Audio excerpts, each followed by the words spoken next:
My name is Adriel William. I hope few of you guys know me.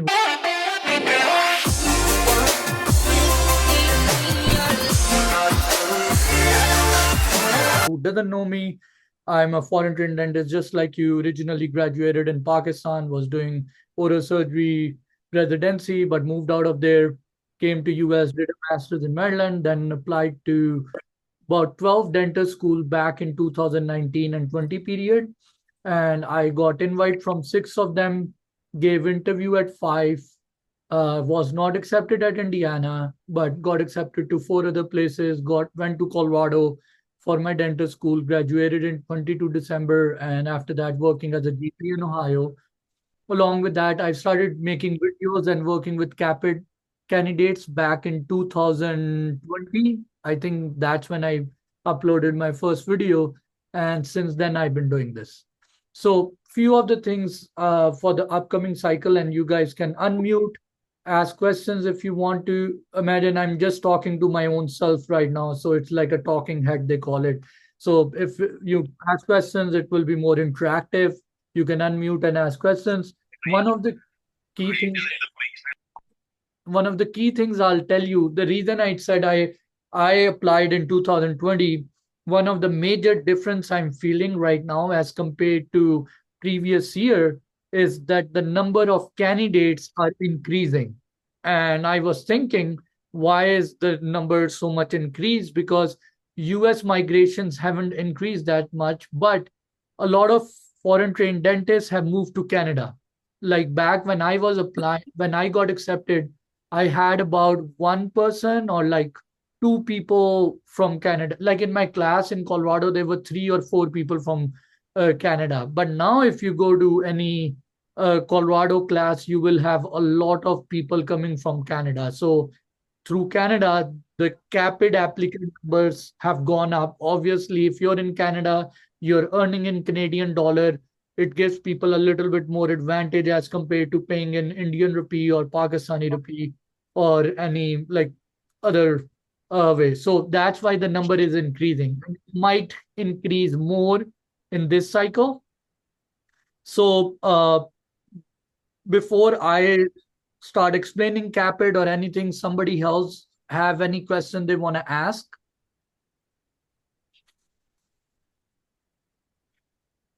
Hi, yes, doctor. Yeah, sure, Doc. How you? Yeah, my question is regarding the continuing education courses and where specifically to add those on our experiences on the CAPID portal. Like I'm so confused in So between how like many? My first question is, how many do you have? Is it a very big long list? Is it? yes. Yeah, I graduated in 2018. Since then, I'm doing so many things and participating since I arrived to the States with many conferences and continuing education.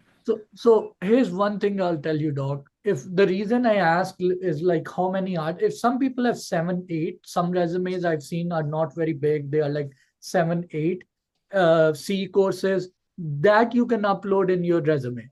But if you have a very long list, then it's a lot. I would I would even suggest, and the other thing, just as I mentioned earlier, is that now they are looking at 1,600 applications. And Mhm. that 1,600 application, people have, each applicant is going to have an SOP, three LORs at least, resume, supplemental application. But on top of that, there's one applicant who sent 3 pages of CE courses. No, for them it's a lot of work. It's annoyance as well. So what I would suggest is maybe you could mention that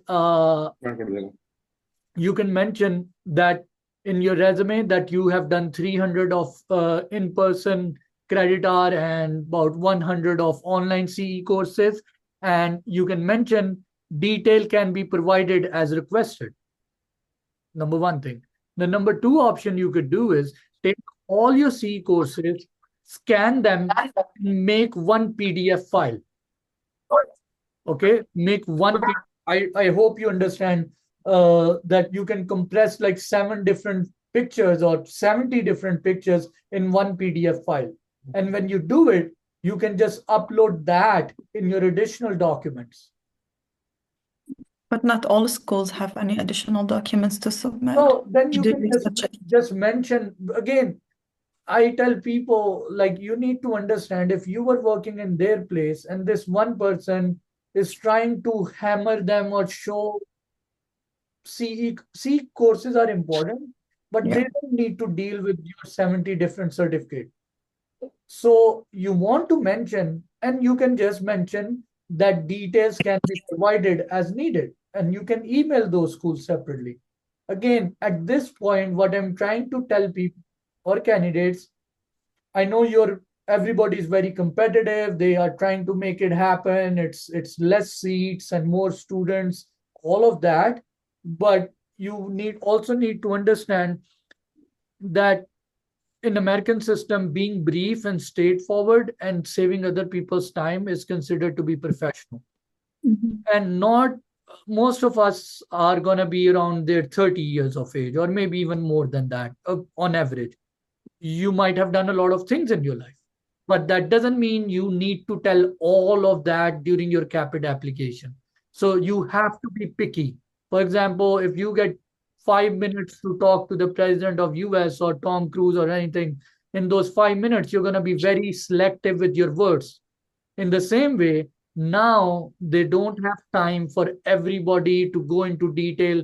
And one of the things I was telling to a candidate is that do not mention things that is going to confuse them, because imagine if I am somebody who has to go through 20 application in one day, and this one person's application requires is creating confusion, and now I have to think or google or try to figure it out. Most probably I'm going to put that application on the side and read the rest of the 10, because this one person made it more complicated for me.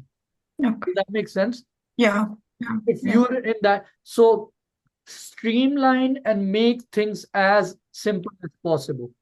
Yeah. One way to do it is just mention that I did 300 hours of online, 500 hours of in person, and let me know, like, if it can be details can be provided as needed. And if you really want to send them the PDF email, keep it simple.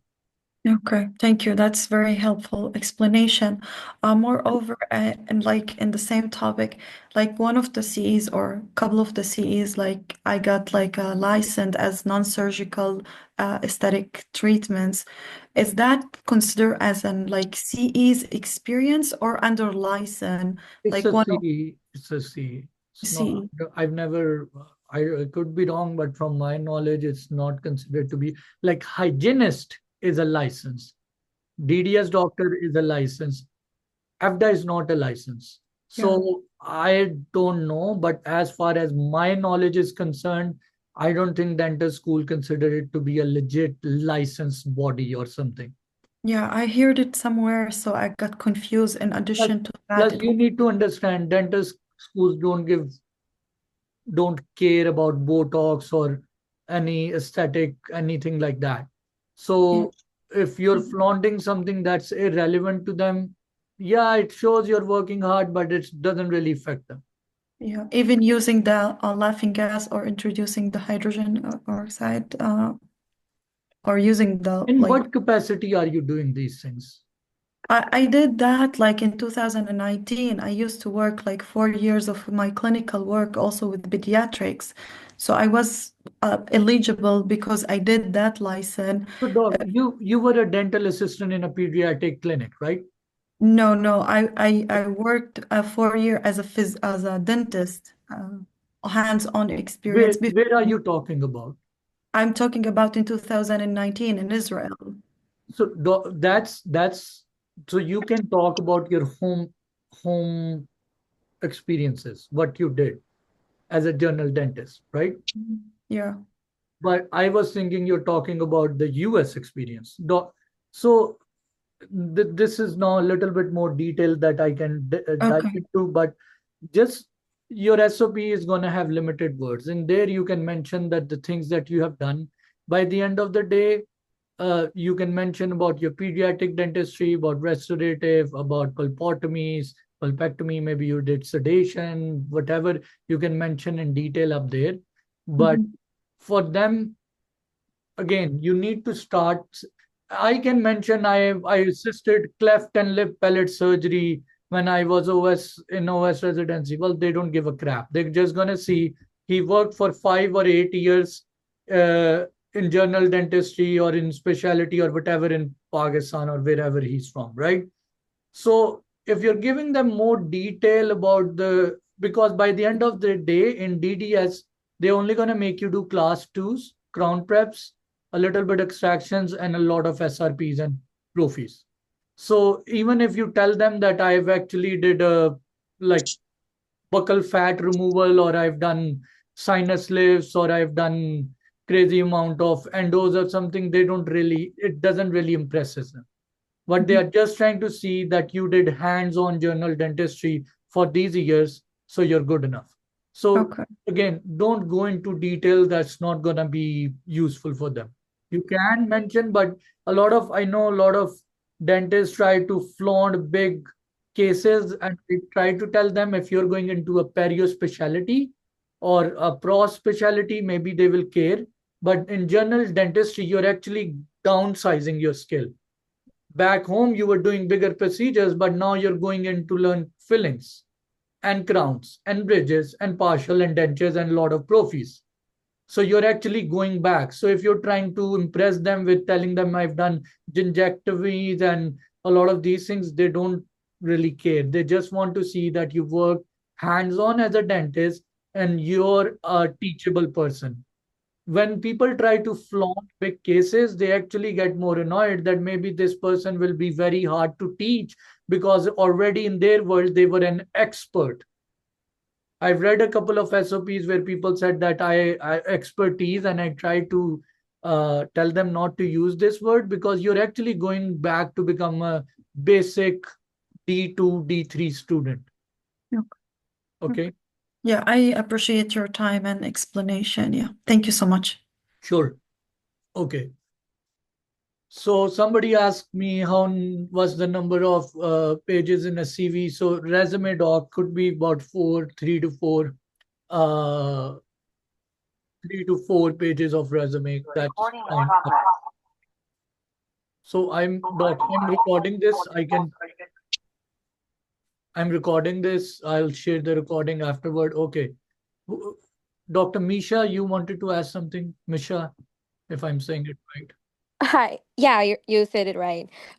Just the same question regarding the CE courses. Are in-person courses necessary? Because I've only taken online certificates. Are those as Here's the good as in answer, Doc. person? Here's the answer. If you've done it, good enough. If you don't have it, do it online one.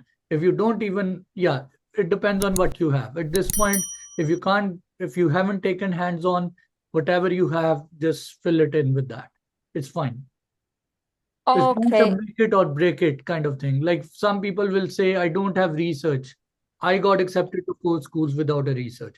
Same with CE courses. If you don't have the hands-on one, it's fine. You took the online one, and that's totally fine. Is there a suggested number of courses that you should take? Doc, again, I'm trying to convince everybody that CEs are not your make it and break it thing. You just They are like accessory. They are like, you know how you make a dish and you sprinkle some onion on top of it. C is like that. C is just showing that I was taking courses or I was trying to continually being involved in education. But it's not something they will say that just because you did not took the hands-on one or this specific one, we won't accept you. That the C courses that really can make a difference if you attended a dental school or you went to a dental school bench exam course or something like that. That gives a little bit more edge because you were going in a dental school to attend a hands-on bench exam course or something like that. But don't emphasize, don't give something more value than you should. C courses are not, I don't know if you've seen any of my previous videos. I tell people there's an 80-20 rule. Some of you guys might have heard me saying this and might get annoyed that I'm repeating this, but I have to. There are certain things that hold more value. Like in the whole procedure, there are 20 things that hold 80% of the value, like your TOEFL, your personal statement, your letter of recommendation, being timely, filling in all the application right, supplemental, though, and then the interview, obviously, and the bench exam is an important. These are your main things that will count the most. These CE courses or small other aspect in your resume, yeah, they are like decorations, they are fine, but they are not the main things that get you accepted. Just like I just mentioned, I didn't had research and I got accepted to 4 schools. And there are a lot of people who does. Now, if you have research, good enough. If you don't have research, don't lose your sleep over it. Does that make sense? Yeah, got it. Thank you so much for your explanation. Sure, sure. Yes, Dr. Falguni, if I'm saying it right, I'm sorry. Yes, that's correct. Yeah. So I have a question that I am taking this hands-on preceptorship in UW. It is a 2 weeks, but it is in March 17 to 28. So I have everything ready for application. So should I wait to finish this preceptorship and then apply, or I can apply it and mention it in CV that I If have. other people are listening to this question, she mentioned she is taking a preceptorship and whether she should wait for the preceptorship to finish and then apply, or should she apply right away. So there might be other people who are doing preceptorship, might be waiting for some result, paperwork, something like that. Again, my suggestion is, I hope everybody is hearing this. This is very important. Apply as soon as possible. Don't wait for reasons that are not worth it. If you say your dean is on vacation or your TOEFL score hasn't come in yet, yeah, valid reason. But if you're waiting just for your preceptorship to be finished, that's not right. Because right now, the schools are begging, crying, telling everybody, requesting everybody apply as soon as possible. You need to understand the school have an academic system, a year. They have a calendar, academic calendar. They want to finish their admission process by September, enroll people, take money from them, get their visa, start their school by December. I'm just saying approximately. That's their thought process. And when you apply on time, you're actually making their life easier. The other thing I want everybody to understand, you might be like somebody up here, Dr. Rabia or Miracle, whoever there is, or Dr. Mandeep, might have way better profile than I do, but I applied early and I got an interview early on because of them and I got accepted. And even though these people had way better profile than I did, but just because I was in front of the door early morning, I might get an entry before everybody else. So remember, I tell people apply as soon as humanly possible for you. And waiting for preceptorship is not a valid reason. You can write in your documents very clearly in your resume, currently enrolled in a preceptorship, and you can write the date from whatever, February till March or April or something. They will understand. But that is not something that stops you from applying early. Thank you so much. Sure thing, Doc. Okay. Dr. Thakur. I feel like this is my day when I'm gonna say names wrong. So sorry. I'm No. saying sorry for it. First of all, Doc, thank you so much for this session. My question is, as a reapplicant, how should I make? Because at this point, I'm just unable to feel what should I change in my SOP or something like that. Like, what do you recommend making us we should do that I can show my unique experience, Okay. or highlight myself in supplemental application or SOP as a So reapplicant? you need to, right now I can tell you 7 different things, but obviously the cycle is starting in a week. So if you feel like your TOEFL or some exam can be improved, do that. If you can give an ADAT, maybe that might be helpful. But to be honest, because you're at this point, schools would love if you done something better this year. Maybe in this year you went to Stevenson, or you did some courses, or maybe you did more dental assisting, or you did volunteer.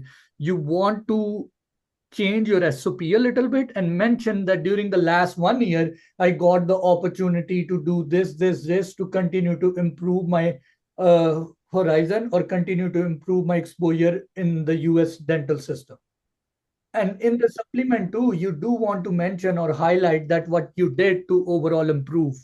So that's something important. You can do that. Okay. Okay.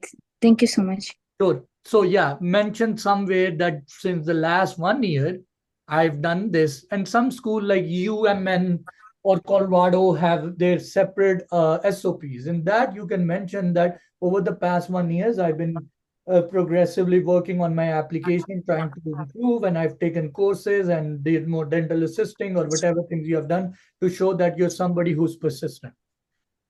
Okay. Okay, Doc. All right. And then this year, because the SOP prompt says that motivation for oral healthcare, should we focus more on motivation, like what motivated you for career in oral health, or should we keep the structure? Okay, let me tell you.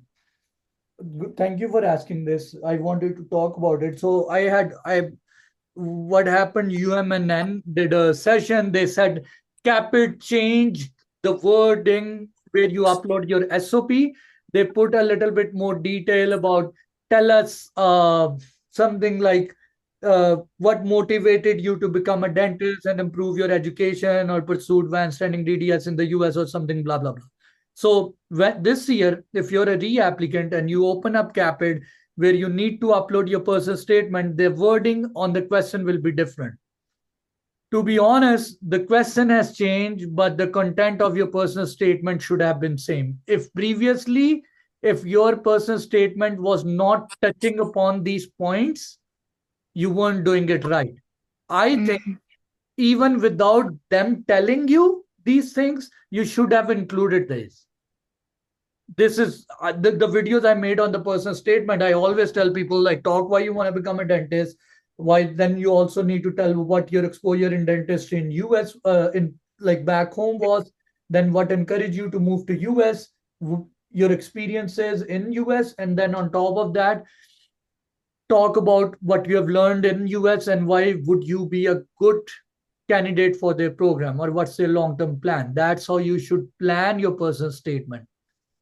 The wording doesn't matter. Maybe they just changed the wording because they felt these foreign trained dentists don't even know what a personal statement is. That's why they were like, okay, let us break down and tell you step by step what to write. Maybe that's why.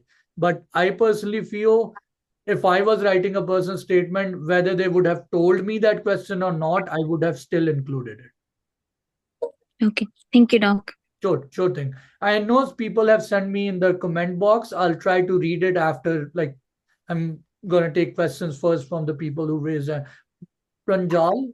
I'm gonna say it wrong. Doc, what's the right pronunciation? I'm sorry. Pranjal. Pranjal. Sorry. I think I didn't had enough coffee today, but okay. So That's yes. okay. So since I'm finishing my master's, my MPA in this December, so my question is, am I eligible to apply in this cycle? When are you graduating? This December. Yeah, I think you should write it. Okay, so one more question is, how should I mention this in my application that I'm still I'm doing it. So two places you can directly point out. In your resume, there's a way to write whether you write a master's in health administration in front where the date is, you can write anticipated graduation 2025 December. Okay. The second thing is in your personal statement, you can mention that during your master's, I got to learn about the academic system in the US. I got to learn how to communicate with my faculty, learn technology, and I'm anticipating my graduation in December. And during this time, I think I would have good experience of the education system in US while I work as a dental assistant or shadow, and I hope to be a constructive part of your program.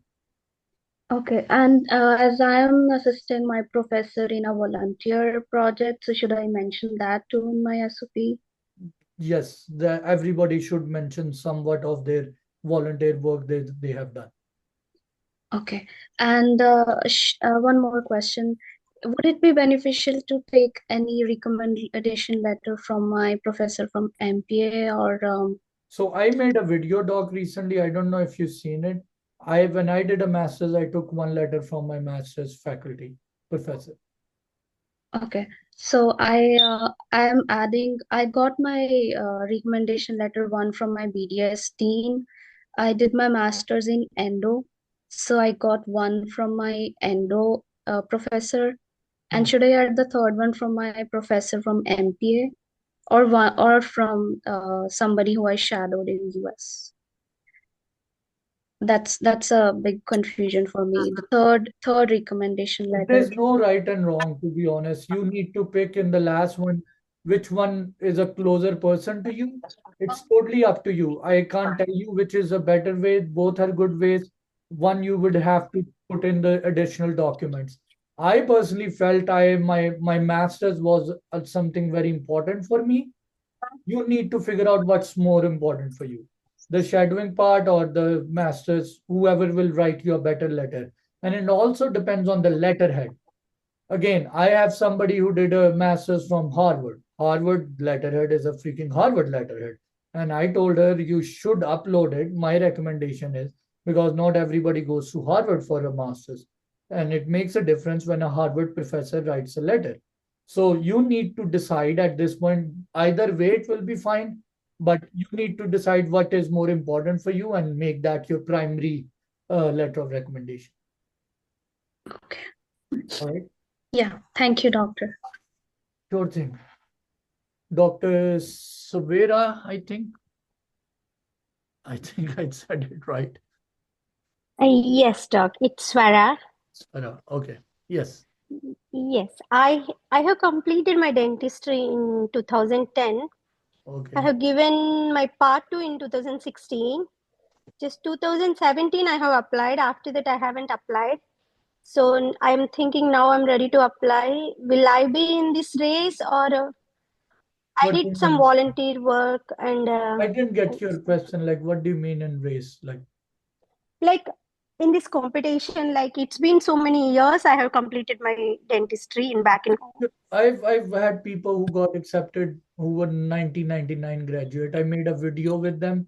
So, Doc, there are some things I posted like in-depth interview with somebody who got accepted who graduated like back in 90 somewhere, like she's in her 50s. And I made video with her so that people who think they are older graduate can watch it. So to answer you, you can get accepted, but do you think you can get accepted? That's the bigger question. The world will decide when you have decided yourself. So if you have doubt, you need to think about that part. From an application standpoint, I know people who are 2002 graduates who got accepted. People who are way Okay. older are applying and getting will eventually get accepted. But the problem is if you are sure whether the thing about US is US gives you opportunity in whatever the hell you want to do, but there is a certain price to it. If you're willing to pay the price, US will give opportunities, but obviously it will squeeze the life out of your bones before it does that. But it's up to you to be honest. They people, you're not an old graduate, and it makes me feel good too when I say that. But the point is, you're not a super old graduate. There are people with older applications, but they get accepted. But you need to work hard because you're competing to prove yourself. Okay, doc. And one more question. So I did volunteer work like as a volunteer dental assistant and research program too. Is it necessary to have a paid working experience? It's again, if you have the option, put up your paid. If you don't have option, what will you do then? If I say no, you have to have paid option. You say I never had it, then what will we do? Then you apply with the best thing you have. Okay. So if there's no other, if we had comparison comes when you have options in life. When you don't have options, you go with whatever you have, right? So in your case, if this is what you have done, just present it in the best way and apply. Okay. All right. Okay. Thank you so much. Good thing. Dr. Umar. Hey, doc. You there?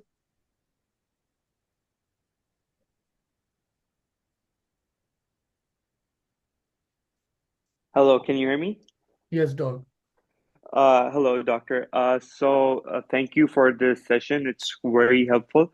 I have a few questions. So, I am currently in Canada. I have graduated from Pakistan in 2018. And the problem with Canadian system is that I cannot find volunteer work because everything is government paid. And I searched a lot, but I did not find any Where possibility do to you live? find. Where do you live? I live in Hamilton, Ontario. Okay, just give me 1 second. Is there anybody in from Ontario, Hamilton, who's doing any volunteer work up here? No, I don't think so. Just let me ask. I know there are some people I know from Canada. Is there anybody in the group right now? Hi, Omar. Hi, Dr. Adriel. I just wanted to answer Omar's question. You can get a lot of volunteer opportunities in Canada, especially in Ontario. I mean, the best way would be to personally go into offices that you know, do volunteer work. Cold emails help as well. You can also, I mean, I did volunteer shadowing at dental clinics as well, especially when I was doing my master's. So I think if you show that you have some Canadian experience, it really helps to get some volunteer work. And you can always ask your supervisor wherever you're working to give you a letter of recommendation, which adds more value to when you're applying. So there's definitely something that you can get for sure. Okay. Amazing, amazing. So, I am working as a dental office manager over there in one of the dental clinics. So, I have requested the doctors over there if they can let me shadow them, and they said yes, okay, and I did shadow them. But does that count as a volunteering service? No. Because from what Okay. I make out of it Okay. is volunteering for good cause. Guys, wait a minute. Let me stop you for a second. I'm sorry. So Yeah. I'm gonna speak the CAPID's language. When CAPID ask you in dental schools application, when they ask you about volunteer work or community work, they are thinking about some work that you have done non-paid at a non-profit organization. When I say non-profit organization, I mean Red Cross, Mission of Mercy, these kind of things. So now here's the thing. You're doing paid work right now as a dental front desk or office manager or whatever. If I was you, to make life easier, I would try to go back and do some clinical. You can go and just clean the instrument, learn to do whatever you can clinically, just do that so you can mention in your application you did that. Now it comes to volunteer work. And when I'm using, I want everybody to know this, when you use the word volunteer, you're talking about community work, non-profit organization. If there's a clinic in my neighborhood that's for profit, the dentist makes his money, and I go and stand with him, that's not a volunteer work. That's a non-paid shadowing or observership. In CAPID language, when they say, tell us about volunteer work, they are saying, tell us about a work that you did which was involved in improvement of the community. So if now you have to look into volunteer work, and correct me if I'm wrong, I would look for close by religious organizations, whether it's a temple, church, mosque, whatever it is. Those are usually lenient towards giving you opportunity. They can be a non-dental work too. It's totally fine. You can be a blood donation ambassador. You can work in the whatever you can find. Find any food pantry, any LGBTQs like center, anything, even hospitals like nursing homes. You can go and play bingo with the older generation. Yes, doctor, you wanted to add something? So I was also looking for volunteering work, and because I found like if you go to some schools organize the food drive, socks drive, pajama drive, so you can help schools in that, and even like so many food pantries, you can run food drives for them too, and Okay. even you can ask food pantry, even church also do lots of food drives. Okay. Yes, Omar, what were you gonna say?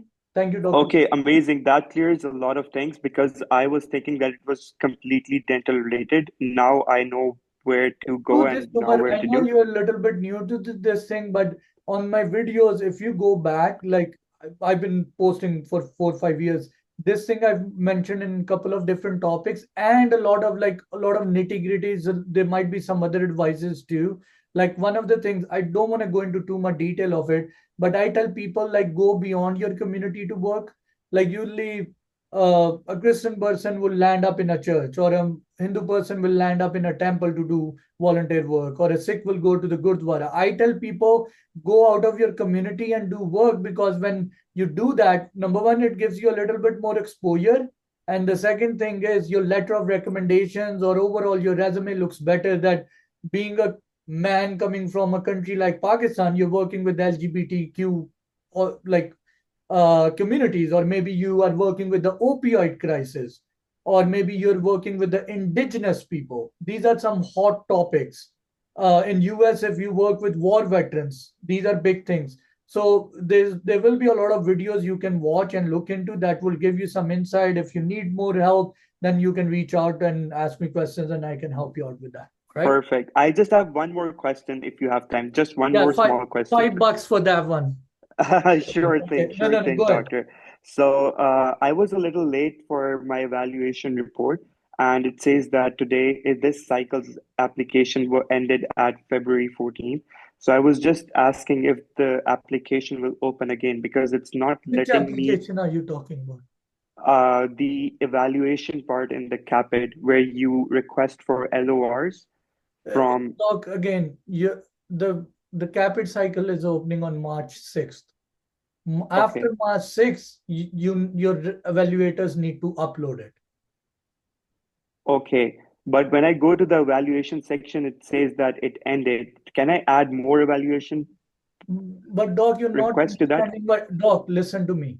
What you're looking at is 2024 cycle.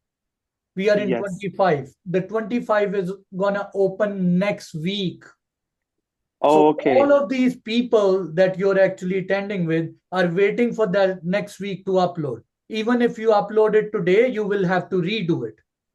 Okay? Okay, I So completely so one understand. thing I'll say, go back to those videos and watch so you can uh, get to the same level as most people who are attending. You need to know the CAPID cycle when it starts. I know everybody has to start somewhere, but the more time you will invest, you will get to be at the same pace as the rest of the people. But the to answer it briefly, it's starting on March 6th. After that, you have to upload and fill in everything. Okay, got it. Thank you so much. Sure. Okay. All right. Dr. Velvi.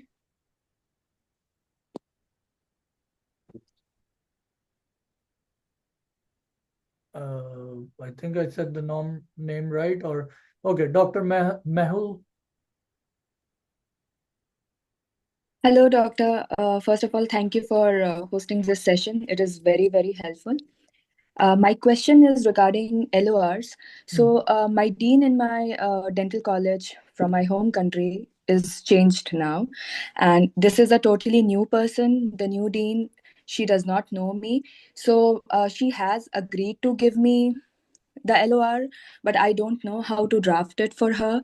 Should I have Would have statements to be like, a very journalized one, that she was a dedicated student of our program, and mhm. she studied here from 2000 blah blah blah to 2015, 18, whatever it is, and she was known for her good skills in academic or in teamwork, and just write a journalized one and she uploads it. And she needs to mention it that she was not the dean when I was No, there. she doesn't need to mention that. She can just mention I'm currently the dean, and Miss Mahal was the student of our BDS program since 2016 to 20. And during this time, she was a dedicated student. She did good in her Got it. academics, and she's nowhere in the application she's mentioning I know or don't know her. What she's stating as a fact, as a professional letter, that this Mhm. person was our student. She graduated well. She was part of the organizational skill, and she was known to be a good student by the faculty and her peers. Got it, doctor. And one more question that I had was, I mean, my faculty is back at my college, they are not very cooperative regarding LOR. They agreed to upload the LOR once in the CAPID cycle, but for supplementals, they are like, we cannot do it again and Who is that? again. My dean and my So why professor. do you need to upload, like you have to just upload it once on Caapid? Why do you want them to upload again and again? So correct me if I'm wrong. Don't we need to upload LORs for few colleges as a part of their supplemental application? Those are additional. Those are mostly additional ones. I think Colorado is the only one that requires separately, but I don't think you need to. And Oh. here's the thing, to be honest, have somebody back. I tell this to all the Indian Pakistani people, like back home, find somebody who can go and bribe or feed or give tips to the Yes. no, not as a joke, I'm being very serious, like the PA of the dean, the people who work in the staff, like go and make some good relationship with them, find a class fellow, somebody your senior junior, and go and make good contacts, because the dean doesn't know crap. They are too busy. They don't care about a student in America. They just do whatever the secretary outside tells them to do. And the point is, get the job done. If it requires you to pay $100 to somebody in India and get the job done, if you have a sibling or somebody, if you need to call the local neta or minister to get it done, whatever it takes, get it done so you can worry about your American troubles rather than thinking of what's going on in India. So, and yes. My professors are ready to give the LOR on their own letterhead, like their clinic's letterhead. No, get it on the school letterhead. Who's the bigger thing, the school or the clinic? School. Yeah, you have the answer. Thank you so much, doctor. Yeah. Sure thing. Sure. Okay. All right. Dr. Valerie, if you're there, you can ask. Okay. I presume she's not there.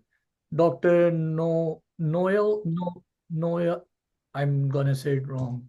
Dr. Noel. Oh, hi, doctor. How are you? Thank you for giving your time. My name is Noelia. Noelia. I was gonna Yes. say that, but then I was like, if I say it wrong, I'm gonna look No, like. no, no. Thank you. Thank you. It's okay. Doctor, yes, I have question because I don't think so I can apply this year because I need to improve my TOEFL. You told me also that one. But my question is because I did a lot of volunteers and shadowing and also different school. This is good for me that they help me for next year, or I need to do everything again. What do you mean? I didn't get it. Sorry. So, for example, this year I did a lot of volunteers, but I don't think so I can apply this year because my TOEFL is a little low. I need to improve my TOEFL first. But if I want to apply next cycle, like next year, so the volunteers where I did this for this year is good, or I need to do again? If I was you, I would continue to go and talk to them, like go once a month, go once, twice. Do not, everybody should listen to this. This is an important point. Whoever you're getting your letter of recommendations from, keep a good relationship with them. You want the relationship to stay there. That's why I just told the previous person, your dean's secretary is your gateway. Feed them, be friends with them, call them, whatever it takes, be in good contact. So if you're going to get letter from them, whether it's this year, whether it's next year, stay in good contact with them. You don't want to get a letter of recommendation of a person who's going to disappear after 1 month, or you can't connect to them. You can be in trouble. All right? Because sometimes some schools give a call to these letter of recommend, like your referees or evaluators, and ask them, hey, you wrote a letter for Noelia. Did she actually work with you or not? And if that person says, oh, who Noelia? Like, I don't remember, or doesn't pick up the phone, you're in trouble, right? Again, so to briefly answer you, I would still continue to keep a relationship with that organization just as a backup. Somebody, just a quick question, I just saw that how long is an LOR valid? For 6 months, 1 year? Usually some people say 2 years. I usually recommend that if you got it signed, keep the signature not longer than 1 year. Otherwise, it looks weird if I apply to a dental school and my letter signature says 2021 or 22. It seems very old document.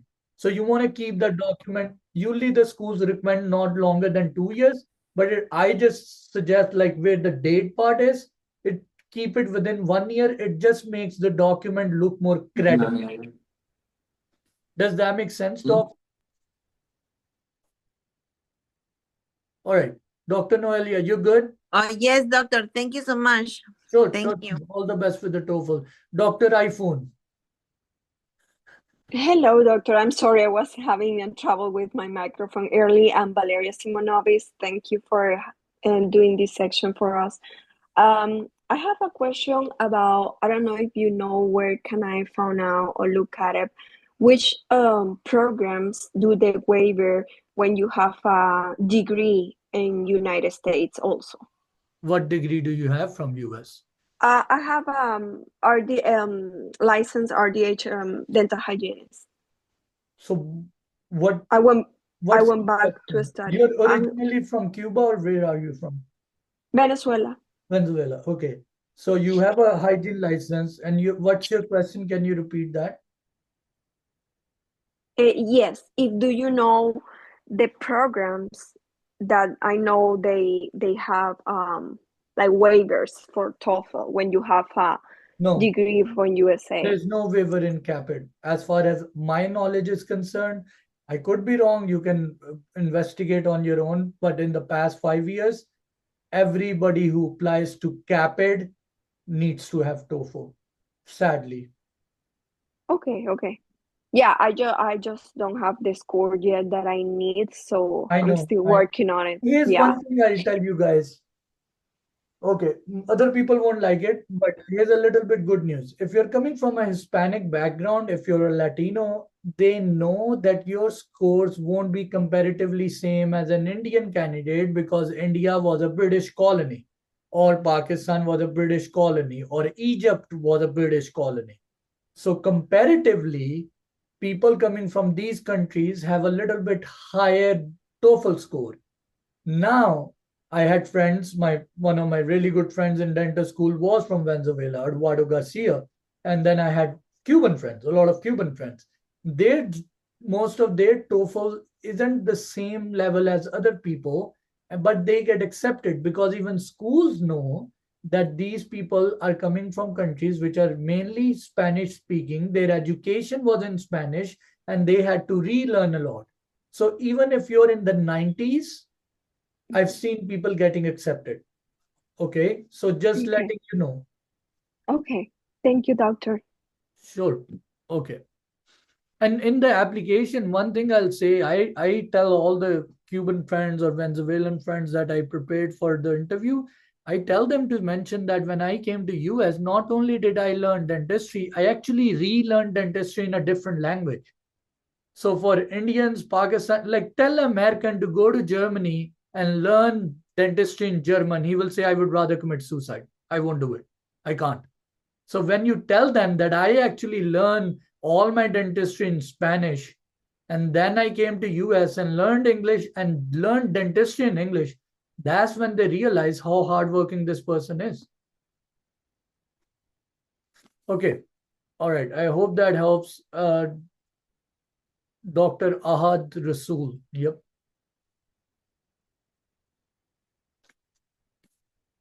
Okay. Nobody's saying. Yes, Doc. Okay. So, sir, I had a question. So my graduation is in 2 months. What chances do I have being accepted in next year's cycle as a fresh grad? Because I don't really have much. Wait, sir. Wait, Doc. Where are you graduating from? BDS, Pakistan.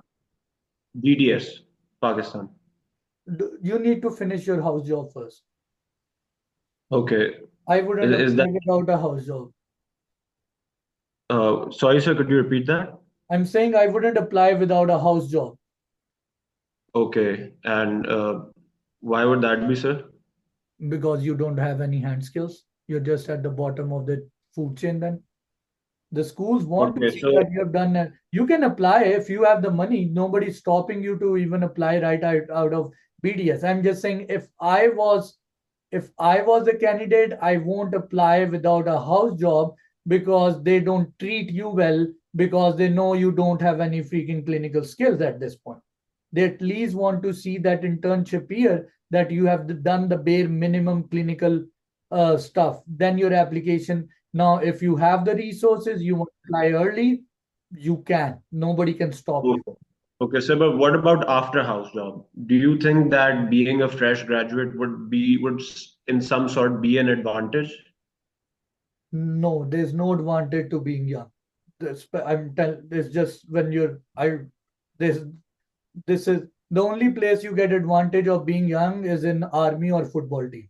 The other places you get abused because they want people with more experience. But the answer is if you're a fresh graduate, can you get accepted? Yes. There were people with me who got accepted as a fresh grad, but you have to compensate. If you don't have the good experience, clinical experience, you need to have very good scores in your TOEFL, in your exam. You need to show that you are mature enough to sit around with people who have 7, 8 years of experience.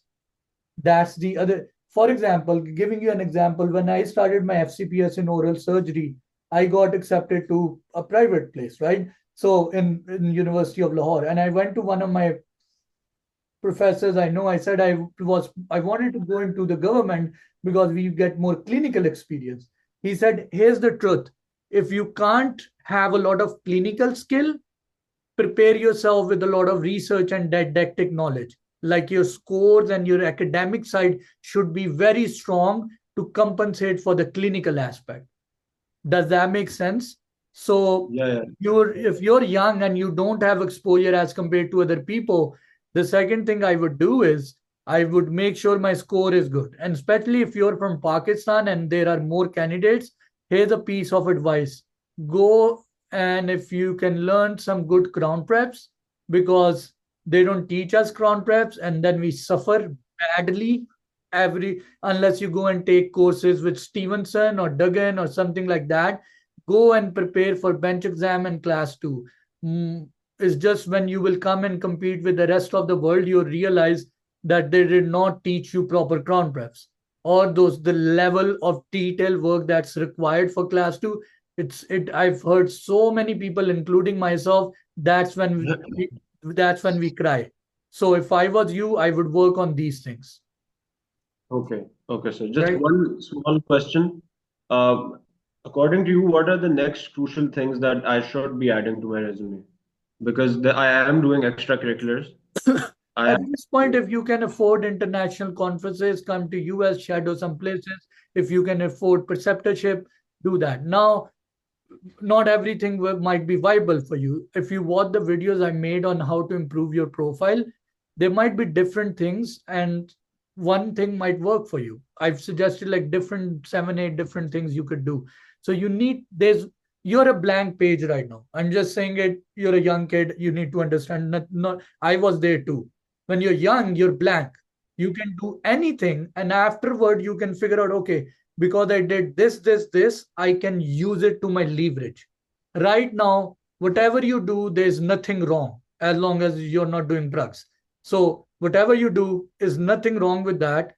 The point is, after 1 year, you will say, okay, I've done this experience, I attended conference, I did this. Then you figure out how to write it down in your application to your advantage. At this point, you just need to gather raw material, like raw ingredients. Does that make sense? yes, sir, that makes sense. Thank you so much for your time. Sure. Okay. The iPhone whose name is doctor whose name is iPhone. Hello, Doctor. My name is Swati. Thank you so much for the session, Doctor. My question is regarding LOR. So I'm planning to apply to at least 12 universities in this cycle, and I see very few of them have special requirements regarding LOR. For example, Indiana asks for 2 letters, which should be submitted via CAPID, and one should be from US Dentist, and the other one should be from the organization for community services I have performed. And also Boston, it says that one should be from the dean, two from the faculty, and one is optional. So how to navigate this situation? So I made videos on this, doc. Again, this is okay. Right now, I want everybody who's the letter of recommendation people gather up in one place so I can get done with this headache in one time, because I just uploaded a video on this. So your question is, schools like Indiana want something extra. Okay. Mm-hmm. If they want something extra, upload in the additional document, email them, tell them that I have uploaded it. Okay. If you Okay. have something, school is looking for something special, Mm-hmm. upload in the additional and email them about it. And if Okay. they want the professor to directly send it to them, get it done. Again, one thing I've said it again. I want to right now, let's just spend 5 minutes on getting the whole questions regarding letter of recommendation. All the people who have questions about letter of recommendation, please gather up in one place so I can answer most of these questions I've known in the messages too. So that's how you can, if there's anything special requirement or any additional document, upload it, send it to them, email them. Sometimes you can ask your evaluators directly to email them. Okay. I've said it in my previous videos, few common mistakes that even happened to me is that my evaluator forgot to hand sign it. So make sure they hand sign it. And one thing, again, I'm saying, make sure you have good relationship with these people, because if it's a faculty who doesn't reply your email for 1 week and there's something missing, you're just going to waste a lot of time. So find people who are in good contact with you. Even though like usually deans are very difficult, but except for that, other people find people who are easy to approach. Make sense, doc? Yes, doctor. Thank you so much. Sure. Now there's a question in the message which says, I had a question regarding LOR. Should the letter of recommendation be uploaded by the dean, faculty using their personal email? No, they prefer to get, doc, this is basic intelligence. If a college is looking at a letter, they would rather want it to be sent from a college email address, because I can create your dean's email address too. Gmail is not expensive, right? You can do it for free. So what's more authentic when the email is coming from the school official email address? Okay. Any other questions regarding letter of recommendations? One other I'm reading, does LOR need to have date from yes, the letter of recommendation. So I tell people when it starts, for example, my dean is writing a letter of recommendation for me. If I would write a draft, I would say this letter of recommendation is for Adriel William. I've known him since 2006. Okay, I've known him since 2016, as I was the head of department of oral surgery and the dean of the institution. So he mentioned he have known me since when, and then he mentioned his position. And from there, they can say that this person was dedicated, this person was disciplined, blah, blah, blah, whatever they want. All right. So whenever you're writing letter of recommendation, just mention these things in the top. All right. Now, somebody also wrote, there are some schools which give you option to upload another LOR. Is it better if you do it, or is it, but not? Well, it's not obligatory. Again, doc, okay. One question. One thing I'll tell you. For letter of recommendation, I had somebody who said, I have 6 people, about 4 or 5 of my faculty from back home, India or Pakistan or whatever country it was, are willing to upload. And I just stopped that person. I said, the extra LOR you're uploading, does it has anything different? Is it anything unique? Or you're just repeating the same thing that your dean or the other faculty has mentioned, and now you're repeating the same thing in other things and you're uploading them. Remember, these schools have 16 to 1700 applications to read. Whatever you're uploading should have a very important meaning and a reason. Don't upload it just to waste time. It doesn't look professional. So when you're picking documents or you're uploading something additional, Do it with a good reason. Do not waste their time. And do not think if you throw a lot of documents at this, they will throw back an acceptance at you. This is not, this is the, it's quality over quantity. Does that make sense? Okay. Some schools require, okay. All right. Any other questions from letter of recommendations? You can unmute and ask if somebody wants to. Hey, Doc. Thanks for the session. So my question is, for Indiana, they asked to upload an additional volunteering LOR, but I have done not last year, before last year. So can I upload the same LOR since I haven't done any LOR the last year? Sorry, any volunteering last year. So that's what I was saying, Doc. If you're going to do things, try to stay in contact with those organizations. If you not, this you can upload it as long as the date is not super old. You can, there's nothing wrong with it. I just personally feel the document holds more value when the date is in the recent months, less than a year. But okay, you can still upload it. It's not nothing wrong with it. Okay, thank you, Doc. Okay. Any other question regarding LOR? So we are done with the LOR. Hello. Hi, doctor. I have one last question regarding the LOR. So since everyone's talking about uploading the LORs with the previous dates, my question is, how are they doing that? Because it's the doctors and deans who are doing that and not us. So we have to request them. Here's the thing, Doc. I don't know from where you graduated or your institution, but a lot of these deans don't give a crap. They will say, fill in everything, write the date, will just signature, and the secretary will upload it. So if your dean or your evaluators say, nope, we will do everything, we'll do what we want to do, you don't get to tell us, it's there. In some places, I had evaluators, they're like, do everything, just tell us what to sign and just do it. Like we don't. That's in the US it works. Like I do it, but then for my dean, they do it themselves. Yeah, so everybody is different. So the question is irrelevant for you. The other people who have the option, they have to write their own thing and all of that. Okay, got it. Thank you so much. So, any other questions regarding that? Yes, I have another question, doctor.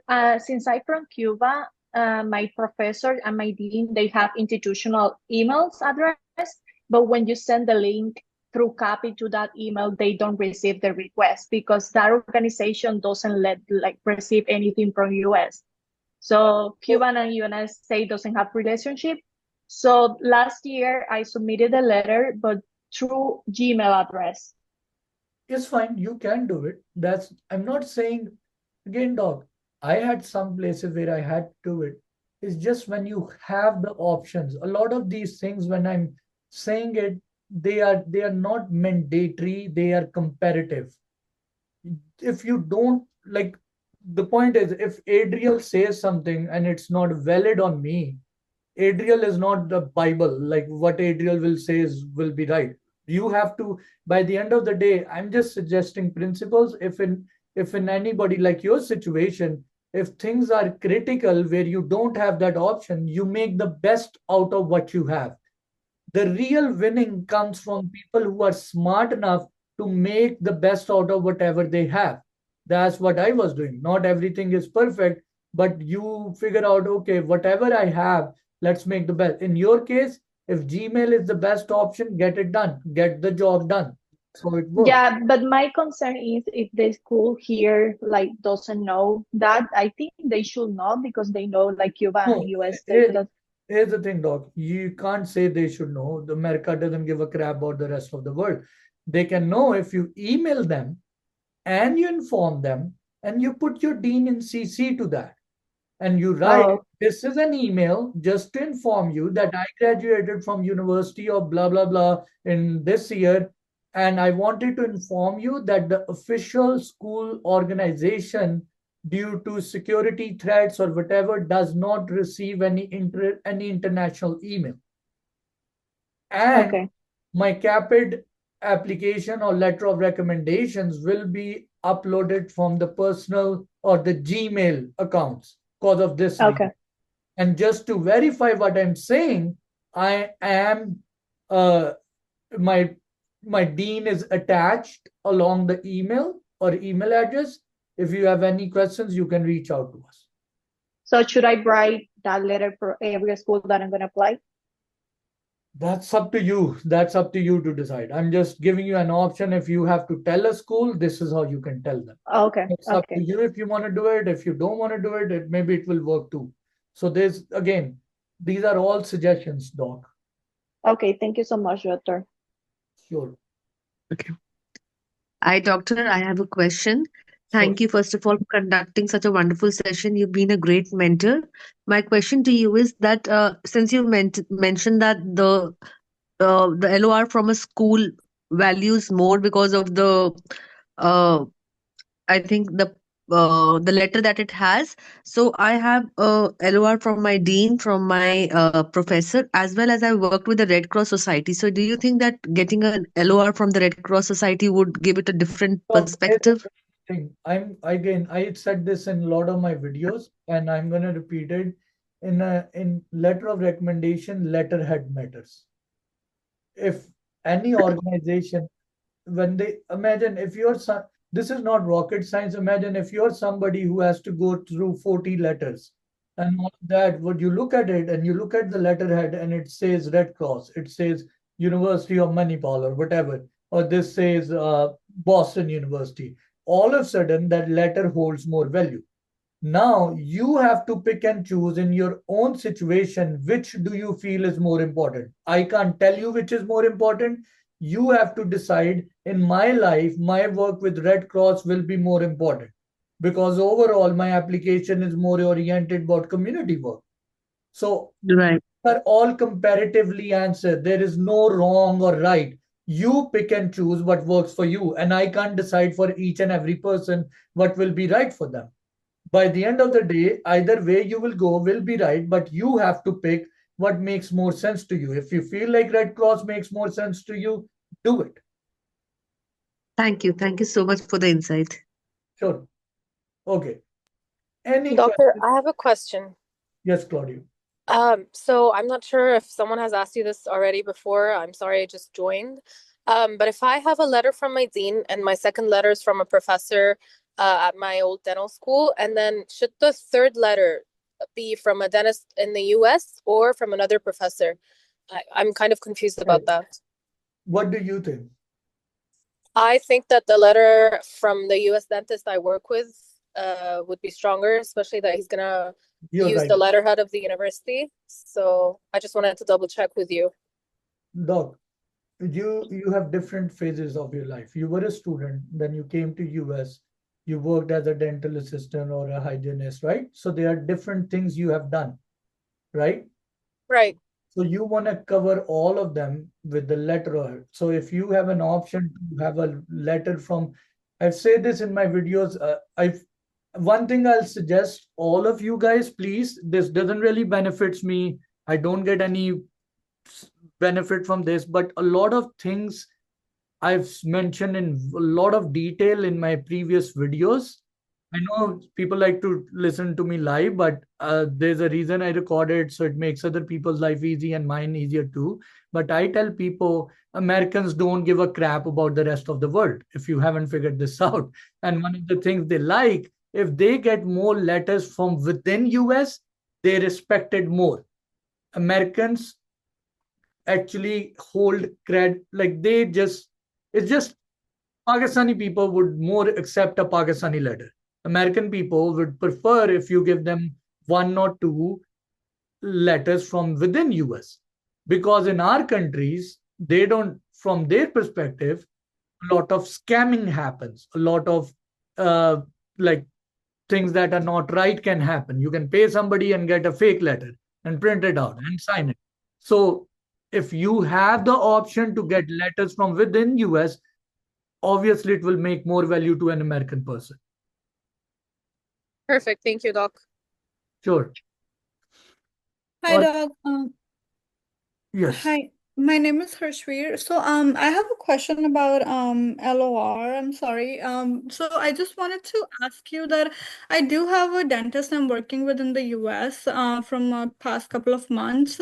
And she actually just recently bought her own practice, and she doesn't have a letterhead of her office yet. But but she said she could write me a letter of recommendation. So would you recommend Does getting? her practice has a name? Yes, she does. Do you have Word document? Yes. Create a letterhead for her. It takes 5 minutes. Okay, so just create a letterhead. Got it. Okay. Yeah, help her. That way she will be happy too that you created her. Yes. for that. Okay. All right. Thank you. Good. Dr. Uh, Parmveer Kaur. Yes, doctor. Thank you so much for your help. So my question is for like TOEFL. I even asked in the group. So I met someone yesterday, and then she was like, "You have to give your TOEFL again." But I did last year in 2024, last cycle in February, and I scored more than 100. So she said that universities says like it's expired in a year, like they don't recommend this. So do I have to give that again, or I like it's so confusing. Like everybody's like, no, it's Was the valid for person 2 who years. said it?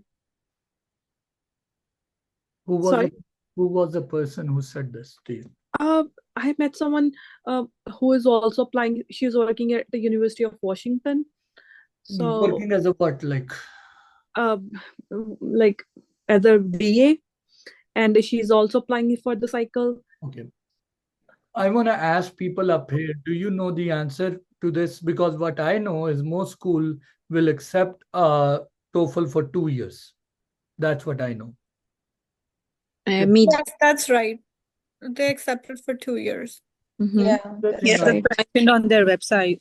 Like every university mentions on their website till when are they going to accept. So if your TOEFL is expiring in, for example, in March 2025, sorry, 26, and they are taking the incoming batch from January, they're going to ask you to give it again. Till the date you join, they want it to be valid. Some are just going to take it. So you have to check the individual websites. Yeah, it depends on the deadline also. I read some university website that they said like they accept offer score after like January 24 or like June 24. So just to briefly answer you, Doc. So the thing is, from my experience, you can do it for 2 years. Okay, it's valid for 2 years. But if you're applying to 10, 15 schools, email them, just ask them, there's no harm in it. It would take you one email, just send the same email to all of the school. It will answer your question. Does that make sense? Yes, thank you. Thank you so much. Another thing is, to all my beloved friends, colleagues, a news is as good as its source. Remember this, what I'm saying. A news is as good as its source. So be very careful what you hear and who the person is and how much valid it is. Otherwise, there are like 188 people right now, and 88 people can have 88 different advices about one thing. I'm not saying who's going to be right, who's going to be wrong. And even at times I can be wrong. I'm just letting you know. Verify it. It's always good. And if you're not sure, there's no harm in emailing. If you ask 15 people, there might be one or two school who will reach back to you. All right? Thank you so much, doctor. Sure. Yes, Dr. Jocelyn. Yes. Hi, how are you?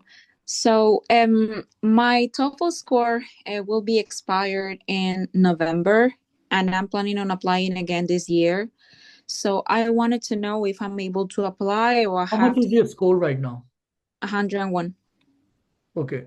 If I was in your place, okay, there is a slight chance it can get expired. What I would do as a backup, use 3-4 months to start preparing. Okay. If I have to give it and spend my money, why not make the best out of it and get 105 this time or 108? So that's all what I would do if I need to. Okay. Because I know that Area Pass closes earlier, and the CAPID is the one that extends the way. That's what I'm saying. If you have to do something, then do it in a way that you take problems. I yesterday posted a story on my Instagram, and I'm telling this, that every problem that you get, if you think it from a different perspective, come with an opportunity. In your case, yeah, it's expiring. Maybe some school or some place might ask you to do it. Not doing it again is not the big thing. Doing it in a way that you get better scores and make an impact, that's the key thing.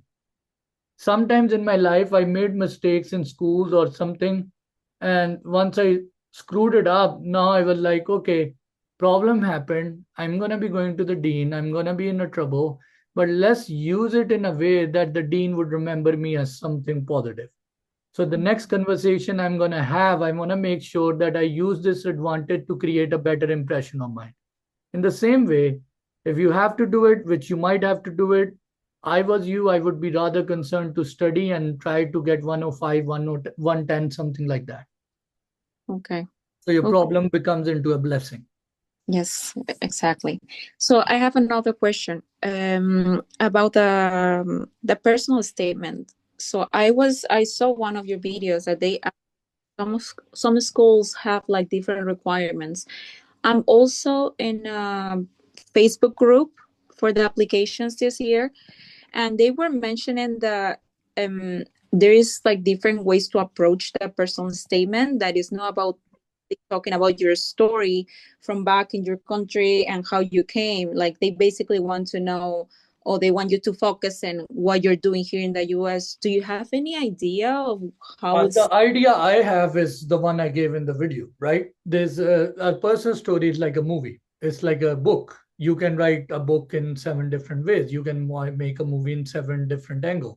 A story is a story, right? There's no right and wrong. To be honest, you can write in any different way and get accepted, and you can write it, you can have Shakespeare write your personal story and still not get accepted.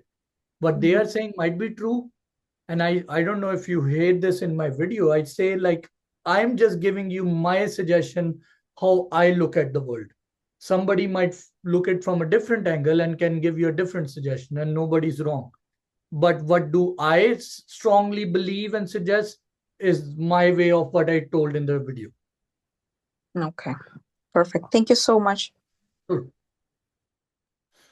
All right. Okay. Hey, Doc, this is Manikant here. This is Manikant. And thank you for the session. I just want to make sure that I understood this point clearly regarding the letter of recommendations.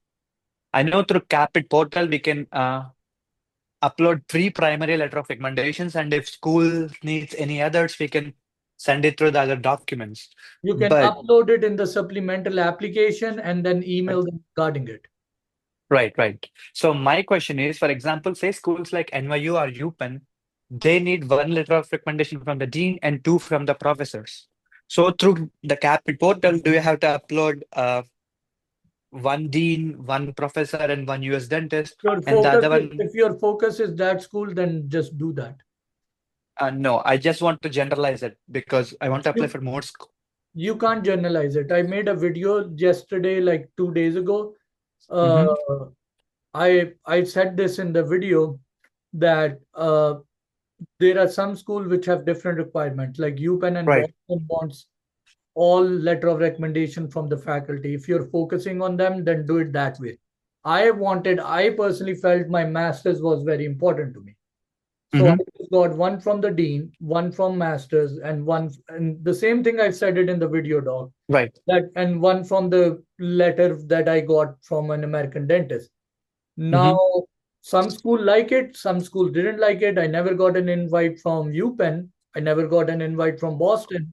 But from the rest, wherever it came, it came. So I don't know what the right answer is for you. You have to pick your own poison.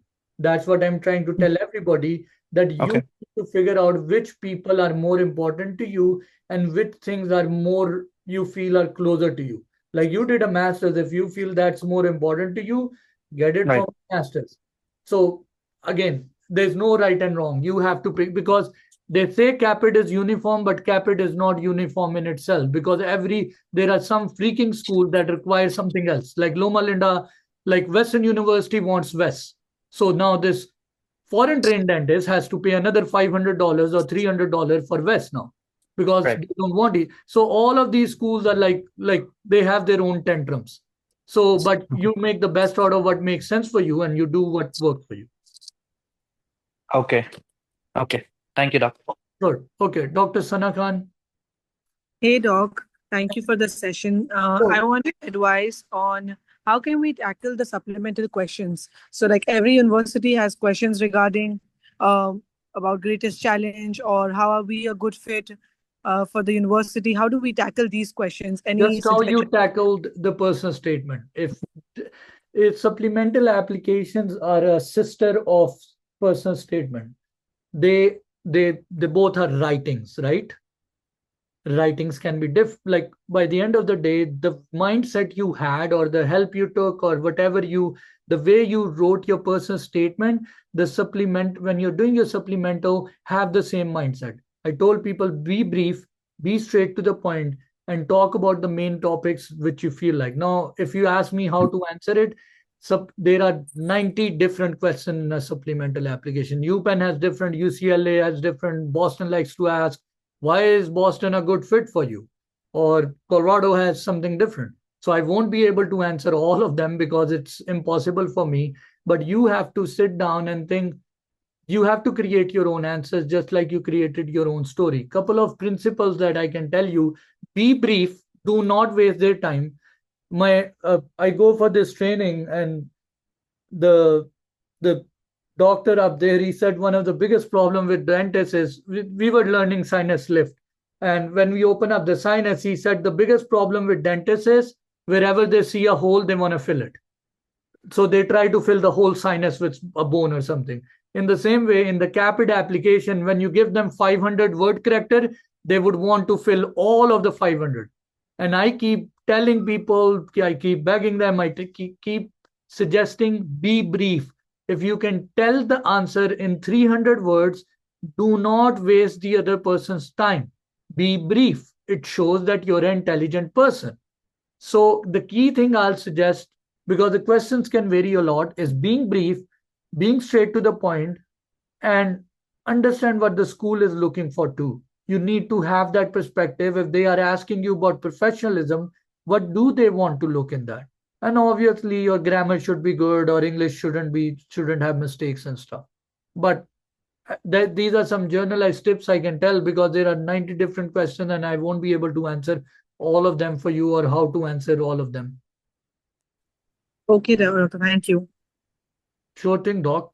But again, the mindset is the same which you use for your personal statement. It's all a writing activity. Yeah, it was just like the universities are asking for something like specific, like how do we incline with their, like what the university requires, and how do we figure The that out? problem is every school has so much. I don't know if you've seen all the supplemental, but it's varies so much. I can't give you, if I give you one wrong suggestion and these 80 people listen to it, and then another listen to it on recording, and they try to do something wrong, all of them are going to get screwed because of me. So that's why I'm a little bit picky, because I know it's not uniform. I'm saying every question varies, and you need to, like, some schools are more into volunteer work. Now you need to figure out, you need to relate to them with volunteer work. Now one school is asking you what was something wrong or something of a weakness in your previous education. Colorado has that. Now those are two different opposite poles. I can't give you one formula that answers both of them. You have to do your research at different time and do your writing according to your own personal experience, because my school weakness might not be yours. So again, there are certain things I can suggest as a principle, but I can't formulate the answers when things are so much variable. Okay, doctor. Thank you. Thank you for answering. I'll try figuring this out, like by doing my research actually. Yes, Thank you so much. you have to go one by one. That's the way to do it. Okay. And the next question is Dr. Maria Miman. I'm sorry for the people who wrote in the comment. I'll get back to this. I'm just giving priority to people who are speaking up right now. If you want to, you can raise your hand and you would be given priority. Yes. Hello, doctor. I'm Maria from Pakistan. I graduated in 2019 and I've been working at a dental office since then. I'm currently a lecturer now at my dental university in operative dentistry. So my GPA is above 3, but I'm worried it's too low. Will this affect my chances? Also, my TOEFL is on March 5th. I couldn't take it earlier due to personal reasons. Will I be late to apply? Can you do it early if you need to? Uh, If I say you're late, can you do it early? it's already booked. I couldn't find any earlier But date, so I just booked it. But I'm saying, if I say Yes. it is late, do it early, do you have the option or no? You will say no, right? Yeah. So whatever you have, make the best out of Yes. it. You're not late. If you Okay. want to hear it from my mouth, you're not late. You can still get accepted. The point is, you need to make the best out of what you have. People, what you are asking, a lot of people are in that situation where they say, oh, my TOEFL is next month, and do you think I will be late? And I say, you can't change time, but you can change your score. If you're so much concerned about getting the job done, score 110. Even if you're late, you will be given priority. Here's the thing, if you think you're going to be late, score 110, score 115. Nobody can stop you. I'm just telling you, like, it's always, that's what I'm trying to tell everybody. There are benefits to every problem. The biggest issue that I deal with is, including myself, I had to teach myself that we focus more on the problem rather than the opportunity of growth. And the GPA doesn't matter much, to be honest. What would really matter is your TOEFL score. So if you're really concerned about proving yourself and doing something, go and get a good score in your TOEFL. Okay. Thank you, doctor. Okay. All right. Dr. Sanakan, did we already ask you a question? Okay. Dr. Shaina, have you asked a question? Hi, doctor. Thank you so much for this Zoom meeting. Question is that I graduated dentistry. So I have the degree, but I do not have a license in my country. Does that cause any issue? Which country are you in? From Dubai. It's fine, but they don't care about license. They care about clinical experience. Okay, yeah. I have done my internship and that's it. I don't really have a job experience. But what are you doing now? Right now, I'm a dental assistant. Where? In New York. They're good enough. That's fine. You moved out of 1 year of internship and then you've been doing dental assisting. Again, the point is, these, just like the previous doctor, we are discussing problems that are not changeable. Can you get accepted? Yes. Can you go back and get more dentist experience in Dubai? No. So what you can do is make the best out of what you're doing right now, and that will compensate for everything else. Yeah. Now the question will be, how can I make the best out of what I have? TOEFL, preceptorship, getting, if your visa allows you, getting a hygiene license, these kind of things. So I made videos on how to improve your profile. The point is just figure out what you can do while being in New York and make your application strong from there. Okay. Got it. Thank you so much. Good. All right. Dr. Vishaka? God, I'm gonna say. Hi. Hi, this is Vishaka. Hi, so yeah. So my question is, I did my MPH last year. I graduated and I've been working ever since. So in my personal statement, like how do I write that why I changed my career course and like why do I want to get back? There's a lot of people, including myself, who have done an MHA. It's never a career change. It's just a stepping stone where you mentioned that through my master's, I got exposed to the academic system in US. I got to learn about the healthcare system. I got to learn about insurances, about HIPAA, about OSHA.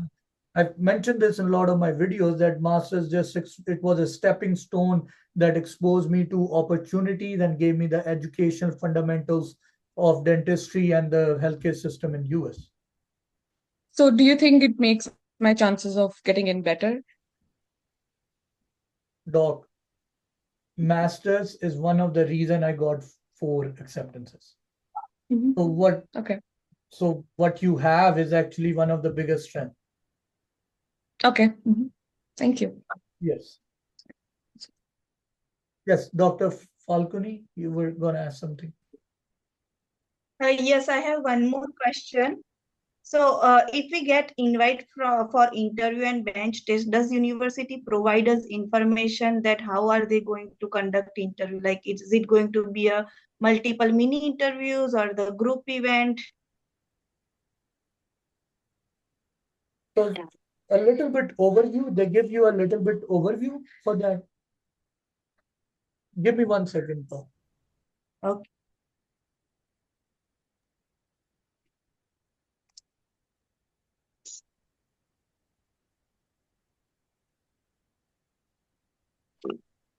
So, Doc, here's a couple of things I'll tell you.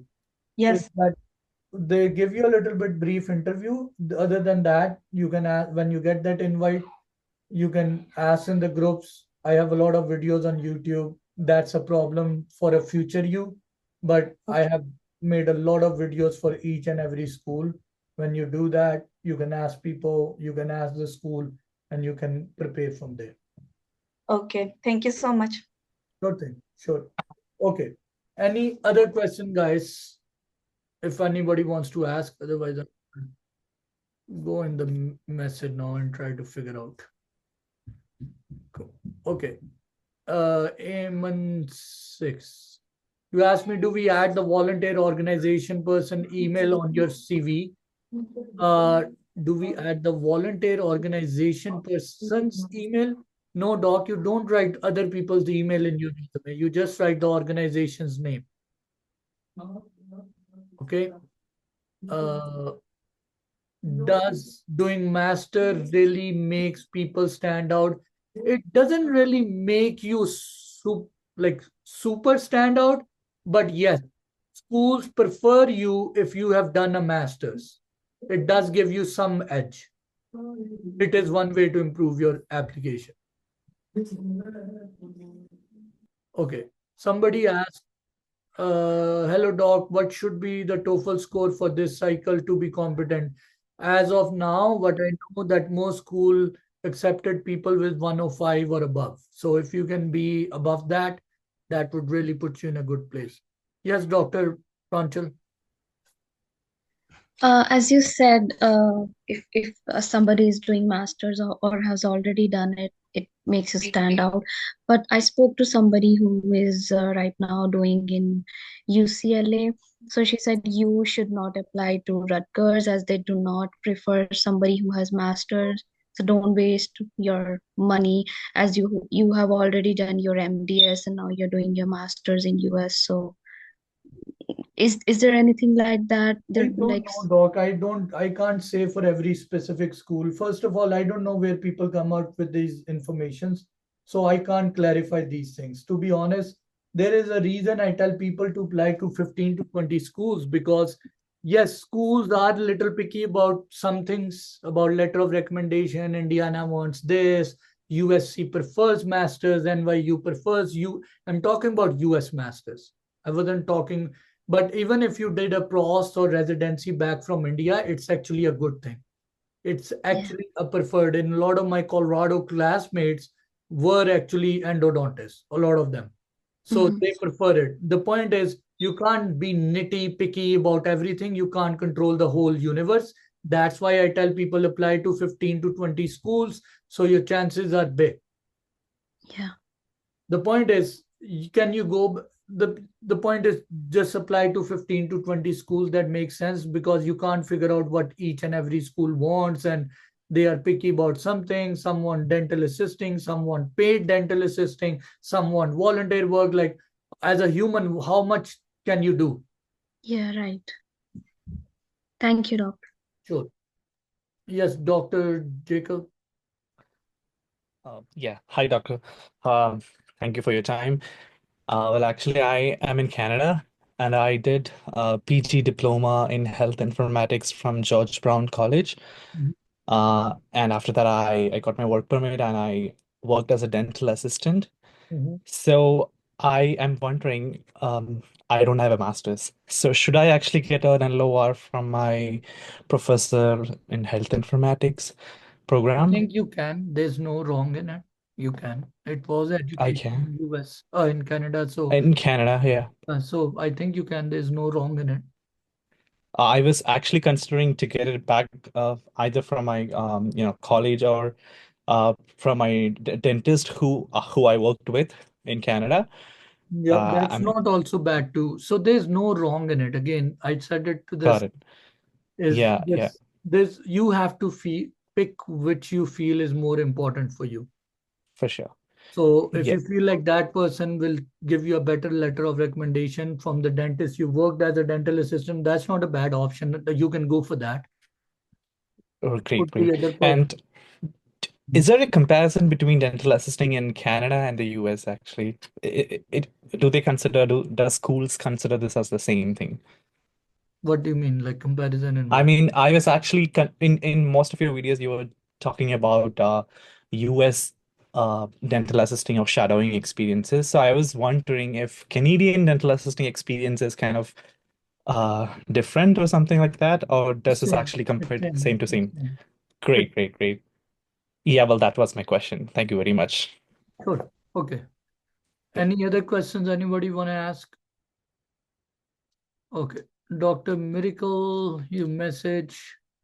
I saw the application date for Colorado to be closed. Is it for the current? So Colorado's that close is 2024. So Colorado is a little bit of it works on a different time. Like so the thing that closed is for the last year, 2024 cycle. Their 25 will open up in September, October again.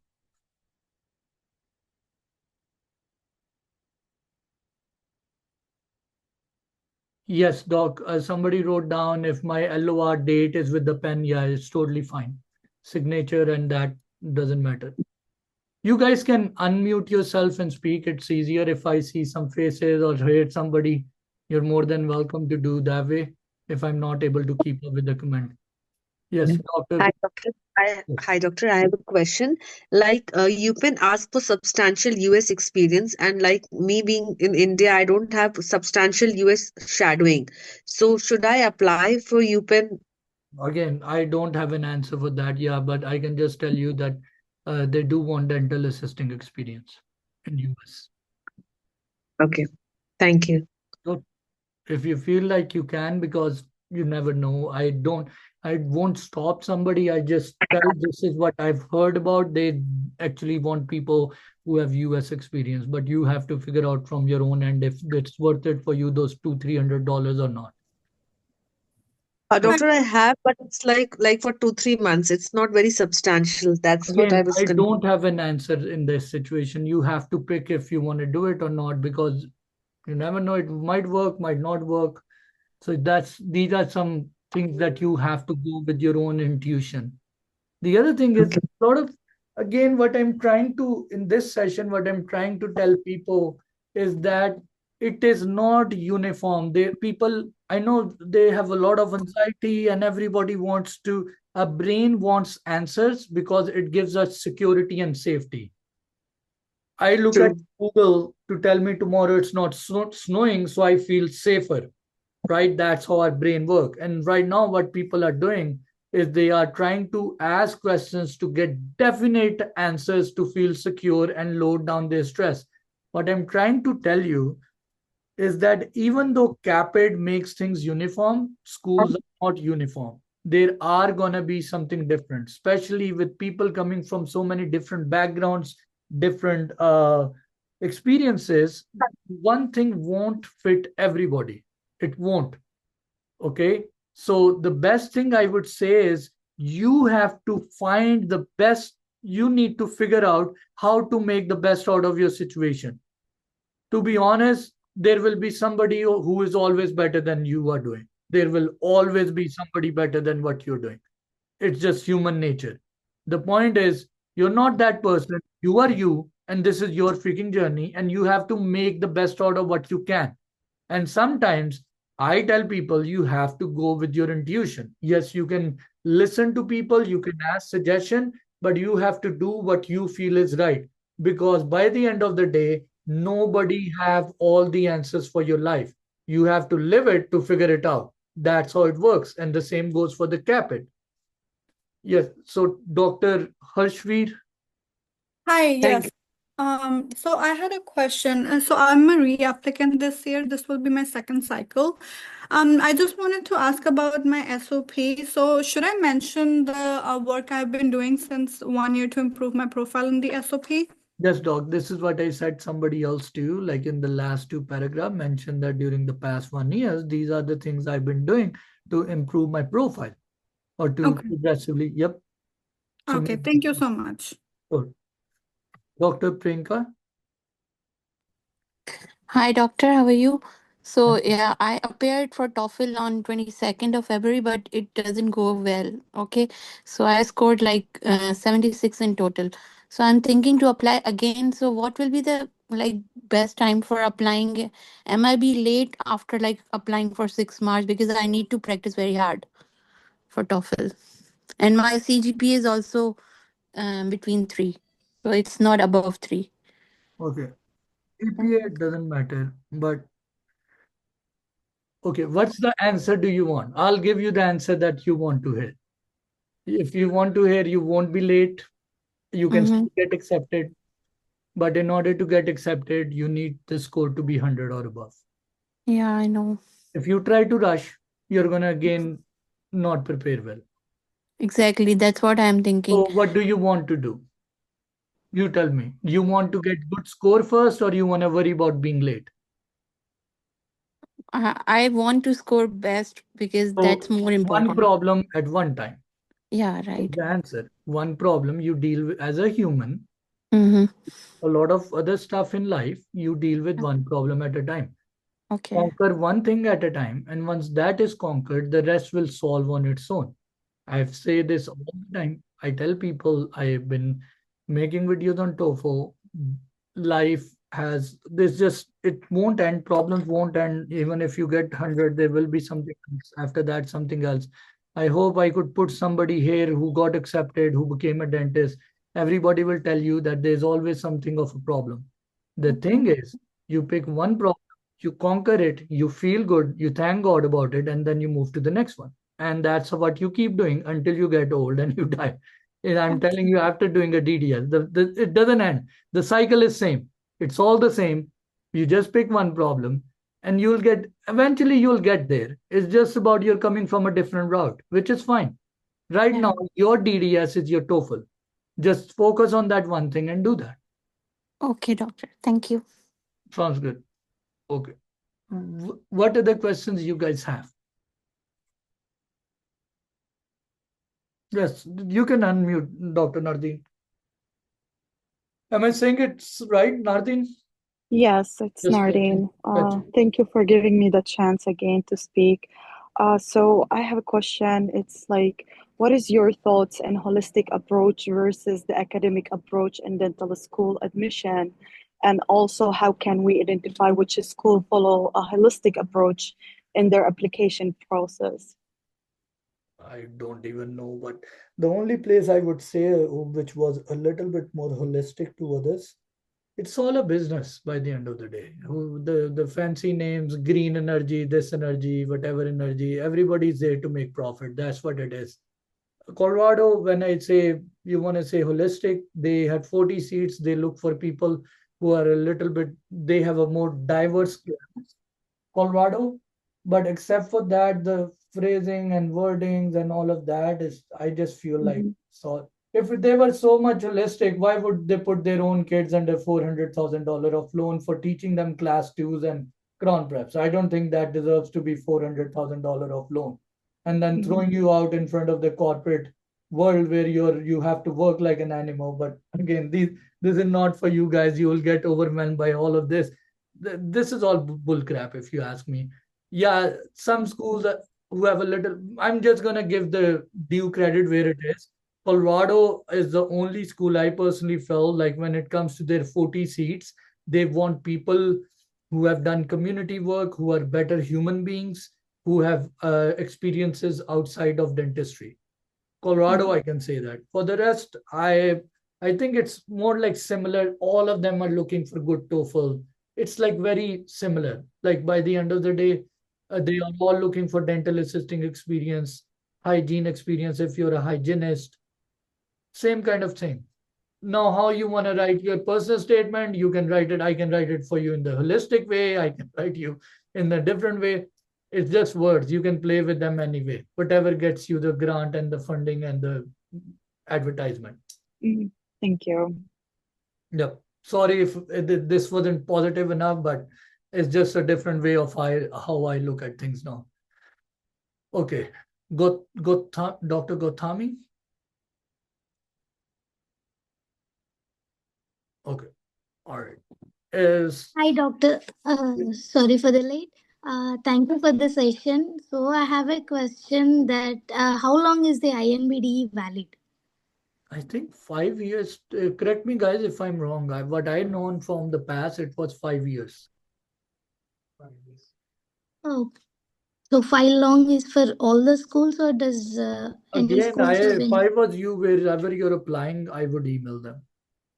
Okay. But just Okay. make sure you be very brief and precise and direct to the point when you ask them questions. Okay. Thank you, doctor. Yes.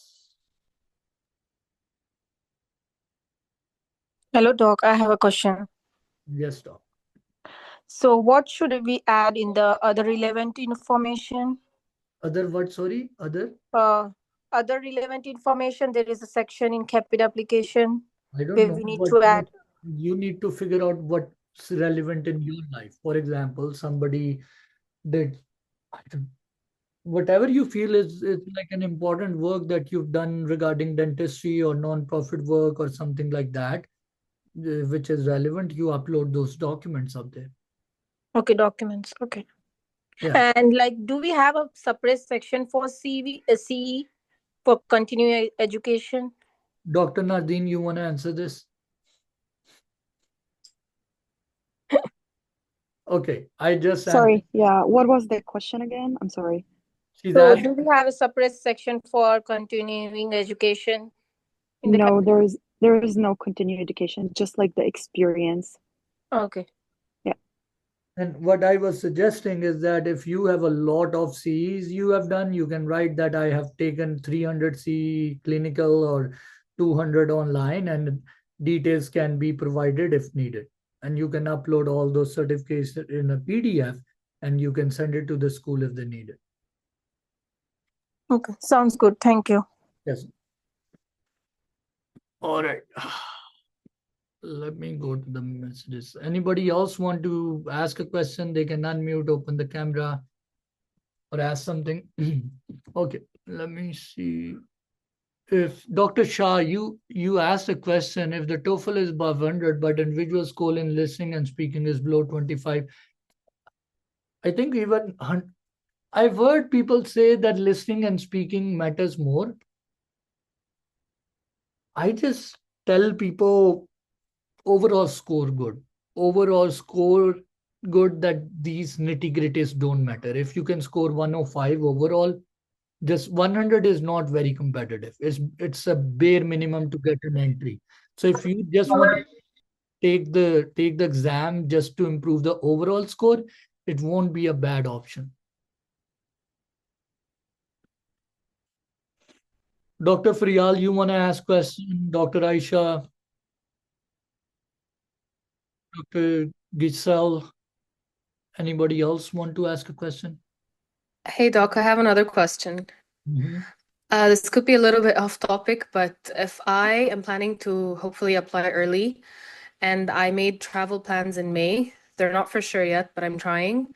Do you think it might be at a time where I can have like an interview scheduled or something, or is May safe? Boston does that. Boston sends you, if you're, some schools can, yeah, you can get invite. Okay. All right. Yeah. So, yeah. And I would stick around. Okay. Thank you. Yep. Yeah. All right. Any other questions, guys? Dr. Savera, Yes, Doc. Swara. yeah, sorry. I have a question. So you said INBD is valued for 5 years, right? I What said about an I said I think it's 5 year, but schools can be different. So maybe reaching out to them and asking them won't be a bad option. okay? What about NBD part two? That's what I knew about that as well. But you want to reach out and ask them. Okay, That's what I knew about part one and part two as well. because when I went through that website, it said like it is valid forever. So once I give, it is done. I don't need to That's give what I again. heard too. But again, again the problem is these schools can act like a really they can act picky. They can act picky. So again, if you're applying and spending $300-400 per school, you can reach out to them and ask them like, hey, I want to apply, but my INBD or my National Board Part 2 was clear. Does it make a difference? Do I have to do it again? And things like that. Okay. Okay. Okay. Thank you. Thank you, doctor. Hi, doctor. I have a question. Yes, Dr. Aish. What do you think is the good time to start preparing for a bench and the interview? Should we already start preparing for bench and interview, especially the interview? Bench, I know we Okay, need some more time. let me give you an answer. So I mainly prepare people for interview. With interview, because this is my area of I personally feel expertise, I say I can prepare you even if I have less time. I can do it. But when it comes to the bench exam is a muscle memory. Somebody who has done 10 years of crown preps and you just went to Stevenson a month ago, he can do a crown prep even with his eyes closed. So the more you do it, that's how you develop a muscle memory. There's no shortcut to it. This is very straightforward. With words, I can tell you how you can make your sound more interesting, how you can be more engaging, how you can communicate better, your eye contact, your ability to have good lighting, all of this blah blah. There's a lot of ways you can improve this interview aspect. But when it comes to bench exam, it's very straightforward. Whoever did quality practice and did it more will have better. So I would say if I was a candidate, I would go and do my bench exam prep as soon as possible. Because the most sad stories I've heard where people application was very good, everything went well, but they did not get accepted was because their bench exam wasn't good enough. That's very And sad. thank you so much. And also, have you heard of the bench exam prep at UT San Antonio, like how it is? And what do you suggest if we should go with If you Duggan's really and want to learn a skill, if you really, really want to be good at it, go to Stevenson. If you want that's what to, I'm planning. if you want to get an interview, just show in the paperwork, then go to San Antonio or others. Okay, got it. And also, like, because I'm planning to submit my applications like sooner in March, and Stevenson I'm planning in May. So, do you think that once I am done, like once I do Okay, in Stevenson, the I can? resume, you can write anticipated there. I told the other person too. You can write Stevenson course, anticipated dates, April 26 to May 25, whatever it is. Oh, really? We can do that? Try it. I think you can. You can Oh, mention okay. that your So under the or CE, maybe you can even don't do there. You can write in your personal statement to improve your hand psychomotor skills. You're scheduled to take hands-on bench prep course from Dr. Richard Stevenson in the coming month. oh, this is a really good idea because they have a section in the other relevant information section in the CAPID. So I'm planning to discuss my gap over there because there is no other place. So I can then mention that to cover my gap and to improve my hand skill. I'm planning to do that. That's a really good idea, actually. All my Thank you ideas so are much. good, Doc. I'm I'm sorry. I'm saying all my ideas are good. I'm Yeah, joking. yeah, yeah. Don't Definitely. get don't get That's screwed why. up. I'm scared don't get screwed up because of me. You tried something new and it doesn't work out and you're in a trouble. I'm joking, but yeah, the point is the main thing is to get the news in their ears. And there are like 700 different ways to do it. You can put it in the relevant, you can put it in the person statement, you can just one way or another like put it somewhere so they will get to hear it. That's it. That's a really good point. I did not think of it that way, that I can mention somewhere that I'm planning to do that to improve my hand skills. I was just thinking that if I'm doing it and they're offering like 40 CE hours, so I just don't want to delay my application just because of Stevenson, like applying after May just because I'm attending Stevenson in May. But this is a really good point. Thank you so much, doctor. Sure thing. Okay. All right. Any other question, guys? If you guys don't have more questions, I might just end the call sometime soon. If somebody has questions they want to ask, you're more than happy to ask right now. Okay, seems like everybody is satisfied. So Doctor, I'm sorry, I have one more question. So I was checking the Loma Linda's website, the updated information on CAPID. So I saw that they don't have any supplemental application this year. Right now, you never know. They might, once you apply, sometimes they send you an email and then they send you the supplemental. So maybe they might do that. Oh, okay. And also, what do you suggest is the right way to prepare for the supplemental questions? Like, I know that we have to, look for the university's website. I'm not. I'm the first time. I made one video. I can share it in the group, but there's not a lot I can tell. It's just every school is different, and it's No. My question is, I know what you mean. Every school is different, and of course, I have to do my own research on each and every school, like going through deep in their website, social media, YouTube, and all. But my question is, like, how do you suggest to be prepared before the application? Because at that time, it's gonna get a lot because I'm planning to apply to like 15 questions. I don't have any way to tell you how to prepare for it right now. The only thing I told people earlier is that be brief with your writing, be professional, straight to the point, kind of like that. But it's not like you can do something right now unless you have the questions right now and you can write down your answers today if you have the questions. So I don't know, if you don't have it, you don't have it, but I don't know what else can you do to prepare for it. It's not an exam, it's just something you have to write. Yeah. Okay. Yeah. Sounds good. Thank you. Okay. Sounds good. All right. Hi, Doctor. Yes, Doc. Hi, I have a question. Thank you for organizing such a wonderful session. I have a question. My TOEFL was 103 and I did it last year. Do you think I should apply with this? And you have emphasized on TOEFL score in this session. Here's the thing, Doc. You might have an idea of what I'm gonna say already. So the point is, Doc, it's all comparatively. If I say I did $200 in a day, is it fine? You'll say, can you make 500? I'll Exactly. say, if I can, you'll say that's a better option, right? So what's the right answer? Can you make it 110? If you can, go for it. If you can't, then live with it.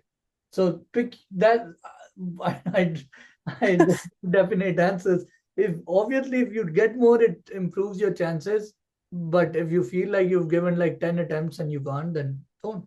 No, yeah, that was my first attempt, but I don't know if I apply with 103 and if I get a better score, can I update or Yes, I can? Yes. Okay, But the problem is getting more score than that. That's the more important. Okay. I'm a like 2010 graduate, and then I practiced in my back country. I'm in Canada right now. I I'm not sure about managing a practice. Do you think what are the chances? Managing a practice? I'm a manager. I have managed to. No, what's the Do question? you think those things? I mean, what are the chances when you? The chances are there. It's nothing can stop you as long as you have to work hard. Yeah, you can get Okay. it. Do I more have done. than something. Okay, I know you have been very, you have encouraged us all in this session. We feel so good. Yeah,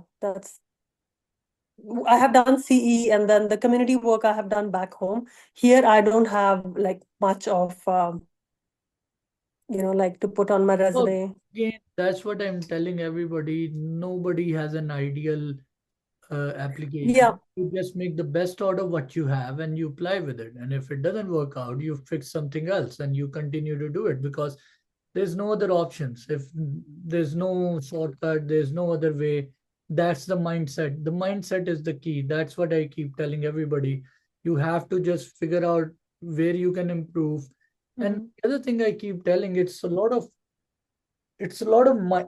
this mindset issue where people would I have people that would reach out to me once a month, and these are people have been working for a while. I know them very well, and they would say like, I feel like I'm not gonna get accepted. Other people would get accepted, and all of that. And I tell them, what you're feeling is not an external problem. It's more like an emotional problem where your brain plays with you. If you think you will get a DDS, all of your mental issues will go away. It doesn't. I'm there. I can tell you, after doing DDS, after getting job, making money, whatever you want to say, the issues don't go away until you realize the world doesn't have issues. It's more of my internal insecurities that create issues for me. So it's a lot of internal work that takes time to do, but you have to realize problems are not gonna go away with DDS. It's not gonna go away with money. It's gonna stick around. The feeling of not being good, the feeling of lacking is something that's gonna stick around with you until you realize it's your own freaking brain that is playing with you. It's your own brain that is playing. You're not good enough. You're not pretty enough. You're not smart enough. You're not American enough. You don't have the visa, whatever it is. Even in dentistry, this is something I realized. I went to periodontist and he was like, oh, you guys do wisdom teeth. And I was looking at the perio. He was insecure that these general dentists can do wisdom teeth, even though then I went to oral surgeons and I saw that they were getting insecure that a lot of GPs are doing all on fours and implants and all of that. And everywhere you go, somebody looking at somebody else and getting insecure. But except this, all of this, there are very few people who are actually satisfied with their own soul and they are happy about it. And they're like, I don't give a crap, whatever I have, I'll work on it. And obviously, we are all humans. We have to work on it. We have to get over our envious nature, our comparison. And I'm not trying to be a spiritual guru up here, but the point is what I'm trying to say is if you don't deal with this will build up. And by the time you get out of dental school and you will be in loan, you will be older, all of this will bite you back because the way dentistry is done in US, there's a lot of abuse. Sadly, there's a lot of abuse. I've known some people who are working as dental assistants already know this. There are people on H1 visas, they get abused so much. There are so many corporates that are abusing dentists, especially on H1. So there's a lot of abuse, actually. I'm just telling you ahead of time. I have class fellows, people, they are so much annoyed. It's not even about dentistry. The administrative part is very money driven and you're under loan. And what I tell people now, at the phase you guys are in, if you don't know how to deal with stress, you don't know how to deal with people, you will be in a much more mess because the loans are going up. So what you want to do is learn to manage your internal world so you can deal with the external world. And please, that's what I tell people. But any other questions regarding CAPID, guys? Okay, it seems like you guys have all the answers figured out, and I'm gonna call it a day. I'm gonna go and relax now. So I'll share the video in the next couple of hours or anything. If you have any questions, ask me right now because as soon as the call end, I get like 10 messages. But if there's any other question, let me know. There's one question from the comment. I'll read it. My microphone doesn't work. Please tell me what to highlight in my SOP part from my personal story, achievement, USA experience.